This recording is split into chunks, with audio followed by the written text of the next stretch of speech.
Hello everyone and welcome to episode number 6 of our driver's car series without Vikrant Singh. So I'm afraid it's a little short on star power but equally high on enthusiasm. Speaking of which, what do we have here? Well, this time around we are following the driver's car recipe to the T and bringing you this, the new Hyundai i20 N line.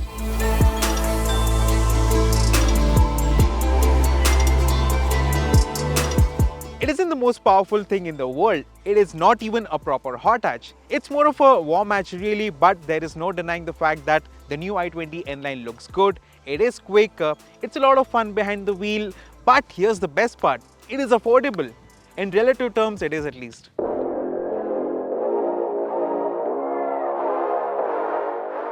But before we tell you more, a word about our partner fueling this season of driver's cars. We are using Indian Oil's premium XP95 petrol for this season. It features a robust 95 octane rating and it promises real-world advantages including enhanced performance and efficiency. XP95 also offers an added layer of protection for your engine's vital components. Thanks to the inclusion of specialized additives, concerns about corrosion and fuel injector blockages are effectively mitigated. Now let's get back to the film.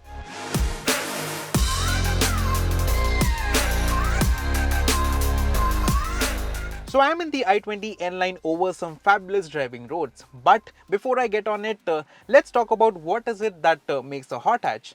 Now over the years there have been many definitions, but the one that makes sense to me is that a hot hatch at the most basic level has to be something that works perfectly as an everyday car, but at the same time it has to have the ability to make you smile every now and then. And I think the new i20 N line is just that.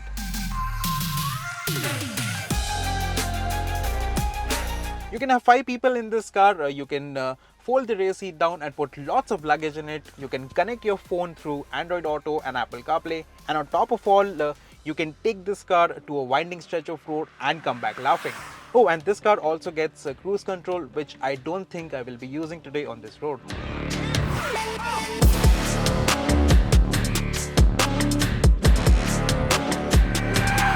So the i20 N line, the hard facts here are that this car gets 120 brake horsepower turbocharged petrol engine that also makes around 170 Newton meters of torque. Now I know these are modest figures, but let's not forget that this car is a lightweight and it doesn't need a whole lot of horsepower or a big engine to get going. In fact, you get a very small 3-cylinder engine in this car, but it does feel very frisky. There is some amount of turbo lag which is to be expected with this engine, of course, but because this is a very small turbocharger, I don't have to wait a long time for it to spool. In terms of engine response, it's got a very nice bottom end spread of torque. It pulls healthily from around 2000 RPM, but it's the mid-range where all the grunt is with this engine. I mean, you get a nice sort of pushback into your seat in the first 3 gears once you're past 3000 RPM every time you go flat out.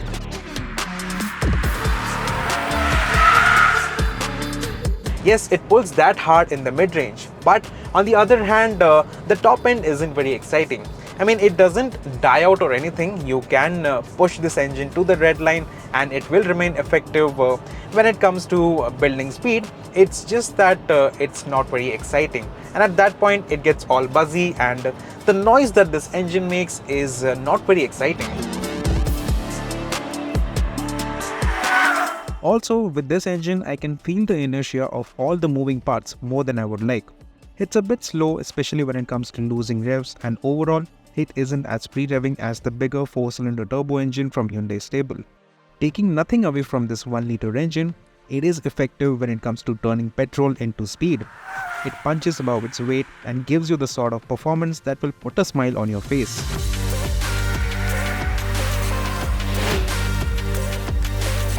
This car can be had with either a 6-speed manual or a 7-speed dual clutch automatic gearbox, and what we have here in this particular car is the dual clutch automatic option, and let me tell you, it is such a good fit for this car.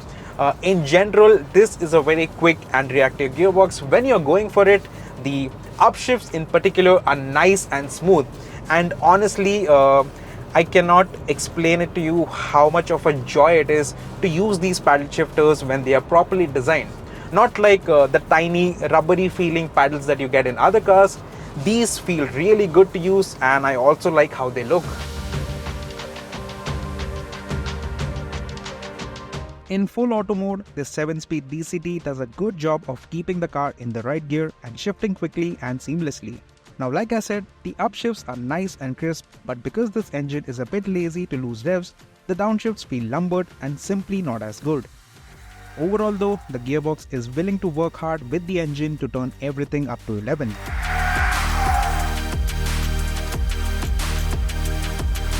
The other thing that I like about this gearbox is that it will not hesitate to downshift when you're really going for it. It will execute the gear change and let the engine spin at high RPM, which is a good thing because you will get loads of engine braking when approaching a corner.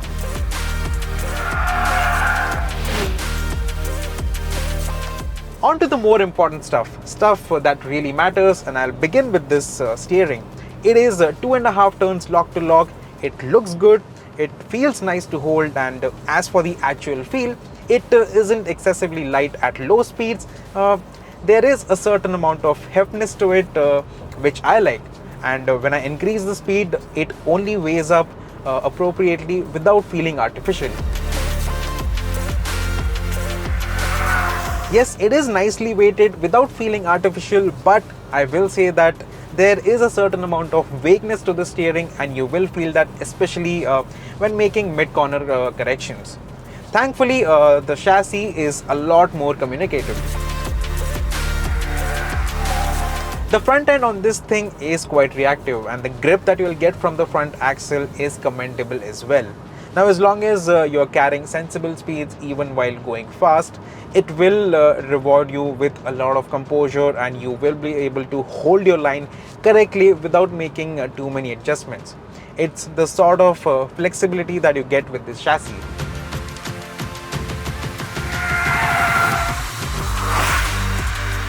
Going on the throttle as early as you dare is not enough to unsettle the i20 N line. Here on these smooth, slightly cambered roads, I can commit to the throttle early without much drama. I can make corrections not only while turning into a corner but also mid-corner, and that's the sort of pliancy that this chassis has. There is fluidity when it comes to balancing the i20. Let me explain. The thing about the i20 N-Line is that it doesn't make a whole lot of horsepower, so it never really feels like you're battling understeer. Throughout today, we have come across so many tight corners, but the thing is, I haven't had the front end wash out wide even once while exiting through tight corners.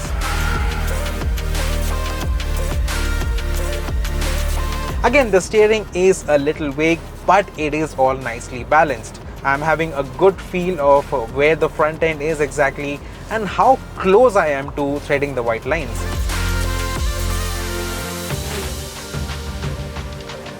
The i20 N-Line comes with disc brakes all around, and I think they are adequate for this level of performance. For everyday use, the brakes feel nice and progressive, but here on this road today, I am glad that they have been holding up well. There is good pedal feel even when you stand on them hard, and the initial bite is also quite reassuring. Unlike the standard i20, which comes with disc brakes at the front and drum brakes at the rear, the N-Line gets disc brakes on all four corners. They are strong and effective when it comes to curbing of speed. I can feel exactly where the ABS is cutting in and how it's managing the slip. It is a bit intrusive, yes, but I can still turning on the brakes and carry the sort of line that I want over these corners. We are almost done with this test, and to be honest, I haven't felt any form of brake fade whatsoever, and that's always a huge relief on every driver's car shoot that we do.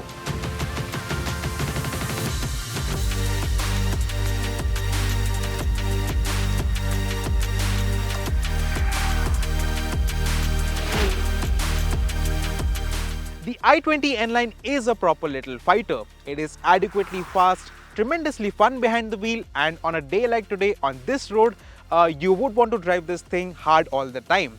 Now that's a win if you ask me. Okay, so it doesn't drive as comfortably as the regular i20, but who would mind that if they are going for this N-line version?